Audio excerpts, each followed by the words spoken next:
نبی صلی اللہ علیہ وسلم ایک بار ممبر پہ چڑھے، اسی ممبر پہ جو اس مسجد میں موجود ہے، اور فرمایا پہلی سیڑھی پہ چڑھے تو کہا آمین، دوسری پہ چڑھے پھر کہا آمین، تیسری پہ چڑھے پھر کہا آمین۔ صحابہ اکرام نے پوچھا کہ اللہ کے رسول صلی اللہ علیہ وسلم، آپ نے آج وہ کام کیا ہے جو عموماً آپ نہیں کرتے، ہر سیڑھی پہ چڑھتے ہوئے آپ نے آمین کہا ہے، اس میں کیا حکمت ہے؟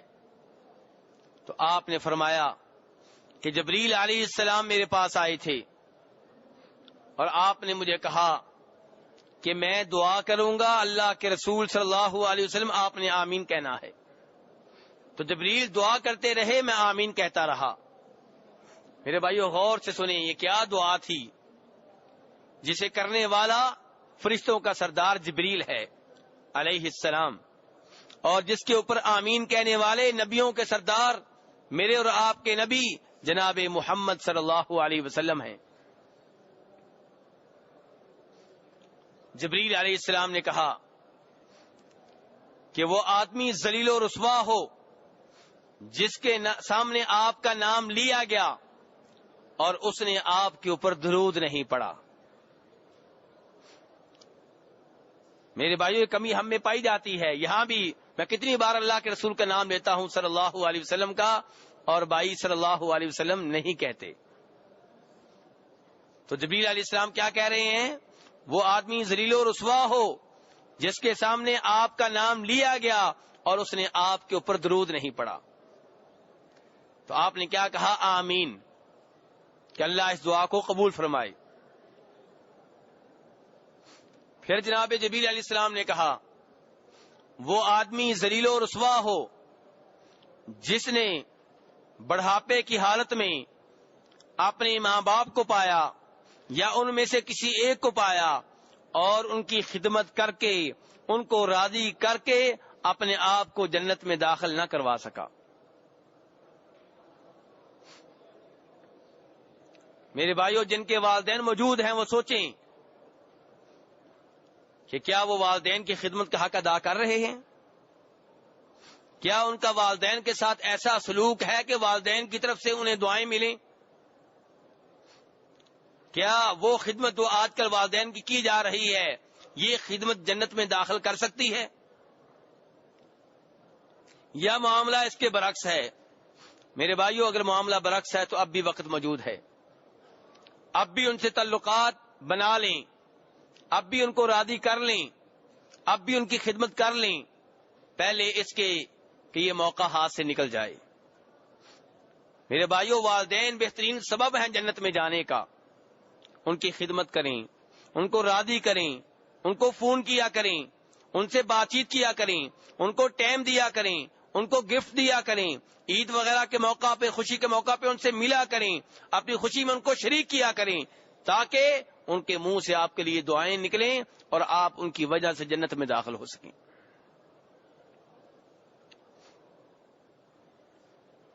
والدین کا کتنا حق ہے، خصوصاً والدہ کا، اس کا اندازہ آپ اس حدیث سے لگا سکتے ہیں جس میں جناب رسول اکرم صلی اللہ علیہ وسلم فرماتے ہیں اس صحابی سے جو آپ سے پوچھتا ہے من احق الناس بحسن صحابتی، کہ اللہ کے رسول صلی اللہ علیہ وسلم مجھے یہ بتائیے میرے حسن سلوک کا سب سے زیادہ حقدار کون ہے؟ فرمایا امک، تمہاری ماں۔ اس نے کہا ماں کے بعد پھر مجھے کس کا سب سے زیادہ خیال رکھنا چاہیے، کس کی زیادہ خدمت کرنی چاہیے، کس سے میرا سلوک زیادہ اچھا ہونا چاہیے؟ فرمایا پھر بھی تمہاری ماں۔ اس نے کہا اللہ کے رسول صلی اللہ علیہ وسلم ماں کے بعد کس کا درجہ ہے؟ فرمایا تمہاری ماں کا۔ میرے بھائیوں، دیکھیں، سوچیں، اور پھر جب چوتھی بار صحابی نے سوال کیا تو آپ نے کہا اس کے بعد درجہ ہے تمہارے باپ کا۔ تو ماں کے کتنے حق ہوئے میرے بھائیوں؟ 3، اور باپ کا 1۔ اور عبداللہ ابن عمر رضی اللہ عنہما کے سامنے ایک یمنی شخص تھا جس نے اپنے کندھوں کے اوپر اپنی ماں کو بٹھایا ہوا تھا، اسے بیت اللہ کا طواف کروا چکا تھا، جب اسے علم ہوا عبداللہ ابن عمر کے بارے میں رضی اللہ عنہما، ان کے پاس آیا، کہنے لگا مجھے یہ بتائیے کہ کیا میں نے اپنی کندھوں پہ والدہ کو حج کروانے کے بعد، عمرہ کروانے کے بعد والدہ کا حق ادا کر دیا ہے؟ عبداللہ ابن عمر رضی اللہ عنہما نے فرمایا کہ جب تم ماں کے پیٹ میں تھے اور تمہارے پیٹ میں ہونے کی وجہ سے تمہاری ماں کو جو درد ہوتی تھی، جو تکلیف ہوتی تھی، ان تکلیفوں میں سے ایک تکلیف کا بدلہ بھی ابھی تم نے ادا نہیں کیا۔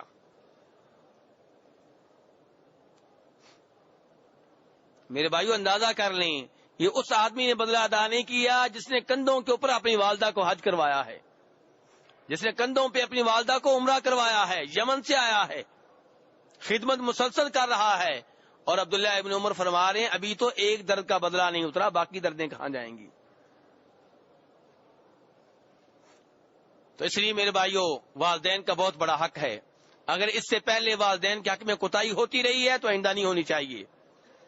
میرے بھائیوں وہ اگر تنگ بھی کریں، برا بلا بھی کہیں، گالیاں بھی دیں تو برداشت کریں۔ اگر آپ نے برداشت نہیں کرنا تو کون برداشت کرے گا؟ اور میرے بھائیوں اسی لیے تو اس حدیث میں کہا گیا ہے کہ جس نے اپنے والدین کو بڑھاپے کی حالت میں پایا، بڑھاپے کی حالت میں خدمت کرنا زیادہ مشکل ہے، جب والدین جوان ہوں تب ان کی خدمت کرنا کون سا مشکل ہے؟ بڑھاپے کی حالت میں جب ان کے اعضاء کمزور ہو چکے ہوتے ہیں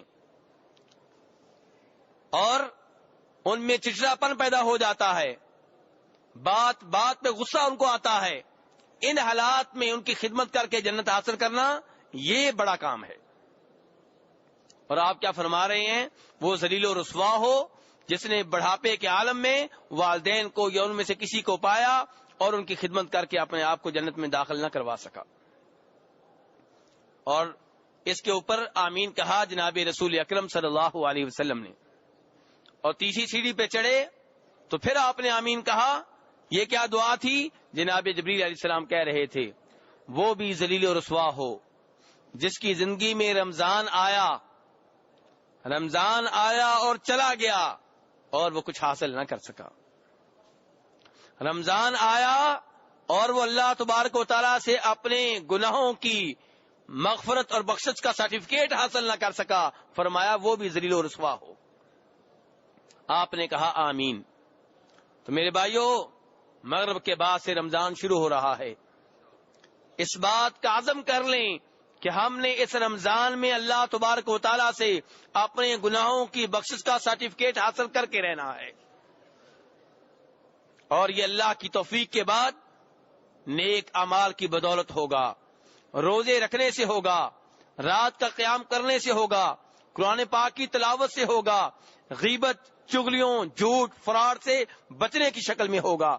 اگر روزہ رکھنے کے باوجود گناہ کرتے رہے، غیبتیں کرتے رہے، جھوٹ بولتے رہے، رشوت لیتے رہے، رشوت دیتے رہے، لوگوں کے اوپر ظلم کرتے رہے، گانے سنتے رہے، شیطان کی بات مانتے رہے، تو میرے بھائیوں پھر اس روزوں کا کوئی فائدہ نہیں ہے۔ یہ وہ روزہ ہے پھر جس روزے سے روزے دار کو بھوک اور پیاس کے سوا کچھ نہیں ملتا۔ کتنے ایسے روزے دار ہیں جن کو روزوں سے بھوک اور پیاس کے سوا کچھ اور نہیں ملتا۔ میرے بھائیوں ہم نے ان میں سے نہیں بننا۔ روزہ ہو زبان کا، روزہ ہو کان کا، روزہ ہو ناک کا، روزہ ہو ہاتھوں کا، روزہ ہو پاؤں کا، اور میرے بھائی ہمارا ہر عضو کام کرے تو شریعت کے مطابق، اور ہر اس کام سے دور رہے جس کی طرف جانا حرام ہے، تب روزے اللہ تبارک و تعالیٰ کے ہاں قابل قبول ہوں گے۔ تو میرے بھائیوں یہ روزے جو ہیں یہ فرض ہیں، اور پہلی امتوں کے اوپر بھی فرض تھے، جیسا کہ اللہ تبارک و تعالیٰ نے اس آیت میں فرمایا ہے جو میں نے آپ کے سامنے تلاوت کی ہے۔ یا ایھا الذین آمنوا کتب علیکم الصیام، اے ایمان والو روزے تمہارے اوپر فرض ہیں۔ اگر کوئی آدمی روزوں کو فرض نہیں مانتا میرے بھائیوں دائرہ اسلام سے خارج ہے، وہ مسلمان نہیں ہے۔ اور جو فرض مانتا ہے لیکن سستی کرتا ہے، روزے جان بوجھ کے نہیں رکھتا، تندرست ہے پھر بھی روزے نہیں رکھتا تو میرے بھائیو کبیرہ گناہ کر رہا ہے، اس کا اسلام خطرے میں ہے، اس کا ایمان خطرے میں ہے۔